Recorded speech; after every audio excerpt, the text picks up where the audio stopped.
안녕하세요. 대업에서 조선부터 방산 또 에너지 관련된 업종을 담당하는 멘토 황대근입니다. 오늘은 하나오션 함께 살펴보도록 하겠습니다. 이 하나오션 같은 경우에는 제가 영상을 통해서도 좀 분석을 많이 드렸었는데 이 유상증자 관련된 이슈가 존재를 했었죠. 이 당시에 가격적인 변동성이 컸습니다. 그래서 대부분 분석을 하는 사람이 뭐 하나오션은 끝났다라고 좀 이야기도 많이 들렸던 상황이었었는데 저는 당시 어떤 관점을 갖고 있었냐, 이 하나오션의 유증 금액 자체가 이 방산을 위한 투자금으로 이 자금을 썼다. 자, 그렇기 때문에 이 단기적인 가격의 변동성은 존재를 하더라도 이 중장기적인 관점으로 봤을 때는 이 긍정적으로 바라볼 수 있다라고 설명드렸었죠. 현재 이 조선업 관련된 이 시장 수요가 굉장히 많아진 상황, 여기에 더해서 이 미국과 중국의 이 정치적인 갈등이 부각되면서 이 하나오션이 최대 수혜주 중 하나로 떠오르고 있는 상황입니다. 그래서 방산과 조선을 뒤엎고 가다 이렇게도 표현을 했는데, 앞으로 이 조선 관련된 업황도 굉장히 좋죠. 뭐 신조선가 지수가 상승을 하고 있고 유가도 상승, 그와 맞게 철광석 가격은 또 하락하는 모습을 보여주고 있기 때문에 이 전반적으로 기대가 되는 한 해가 되지 않을까 생각하고 있습니다. 특히 유상증자 이후에 가격이 안정화되었고 앞으로 주가도 이 강한 상승이 나올 수 있다는 점 말씀을 드리면서 이 기술적인 분석까지 진행을 해보는 시간 갖도록 하겠습니다. 그리고 한 가지 더 말씀드리고 싶은 부분이 있는데, 저희 대기업 정말 다양한 전문가들이 각각의 업종 분야에서 하루하루 종목들을 열심히 분석해 나오고 있으니까 많은 관심 부탁드립니다. 자, 우선은 미국과 중국의 정치적인 관계에 대해서 좀 이야기를 드리려고 하는데, 바로 이 부분에서 하나오션이 최대 수혜주로도 볼 수 있는 상황입니다. 이 하나오션 같은 경우에는 미국의 필리조선소 인수에 대한 이슈도 존재를 했었죠. 그래서 미국이 이 잠수함이 필요하게 되면 하나오션과 관련된 주가가 상승할 수 있다. 자, 이렇게 말씀을 드릴 수 있고, 이 미국 내에서 중국이 조만간 이 대만을 침공할 것이다라는 예측이 지속해서 나오고 있습니다. 그렇게 되면 이 전쟁이 더 불거지는 거죠. 자, 문제는 전투함입니다. 현재 미국은 국내법으로 이 군함을 외국에서는 만들지 못합니다.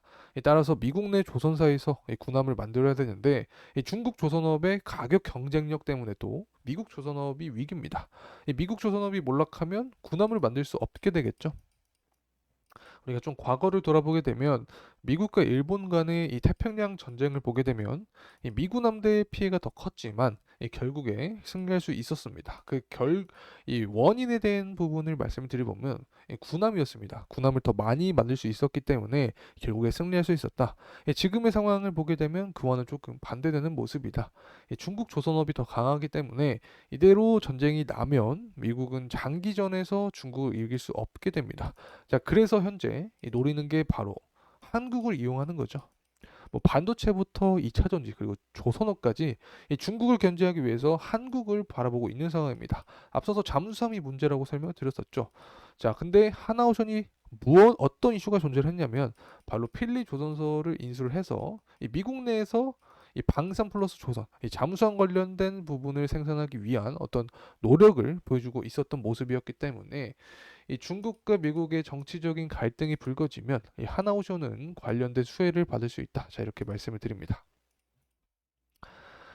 자, 그리고 이제 정치적인 측면 하나 더 나와야죠. 이 대선 관련된 부분인데, 현재 바이든과 트럼프의 지지율이 좀 막상막하인 상태입니다. 최근에 트럼프가 또 높았지만 바이든이 따라온 모습인데, 이 바이든이 지지율을 더 높이기 위해서는 결국에 중국과 관련된 정치적인 리스크를 부각하기 시작을 할 겁니다. 그렇게 되면 앞서서도 설명을 드렸지만 특히 조선업 입장의 호재성 이슈, 특히 하나오션은 주가의 긍정적인 부분으로 작용을 할 수 있다. 이렇게 말씀드립니다. 자, 이제 수급적인 측면을 볼 텐데, 연기금은 3월 11일부터 계속해서 매집하는 모습, 사모펀드는 최근 3거래일 계속 연속적인 모습을 보여주고 있습니다. 특히 사모펀드가 49인 이하 소수 집단이기 때문에 이 사모펀드의 매집세는 굉장히 호재성 이슈로 볼 수 있는 거죠.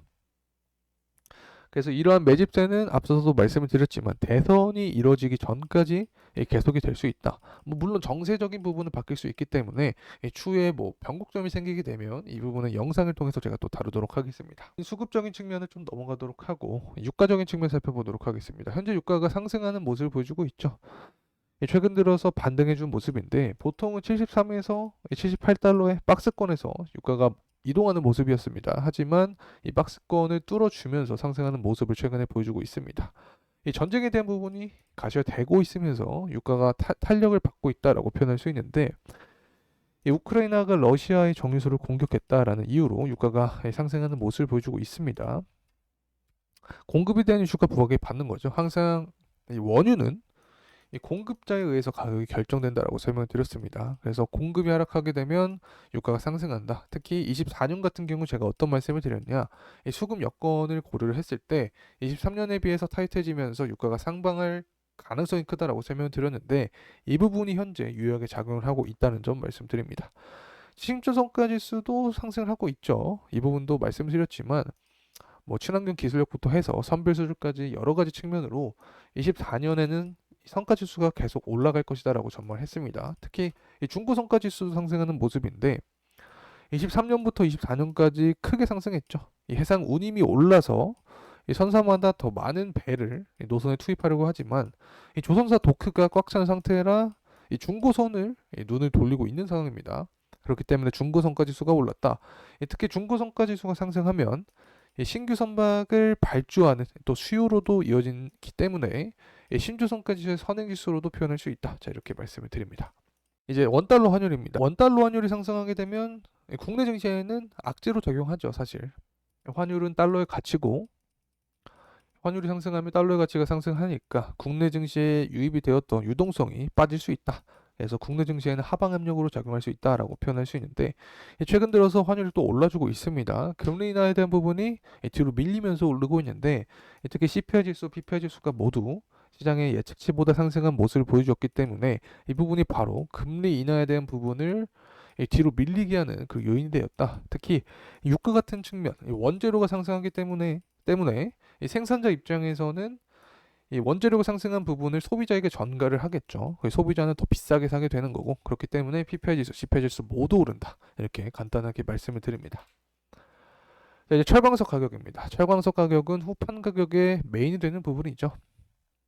후판 가격은 조선사의 비용이기 때문에 결국에 이 부분이 떨어져야 긍정적인 부분으로 작용이 된다라고 설명드릴 수 있습니다. 철광석 가격 같은 경우에는 중국 경기와 또 관련이 있죠. 중국은 원자재 최대 수요국, 또 최대 소비국이기 때문에 중국 경제가 살아나야 철광석 가격도 살아날 수 있다.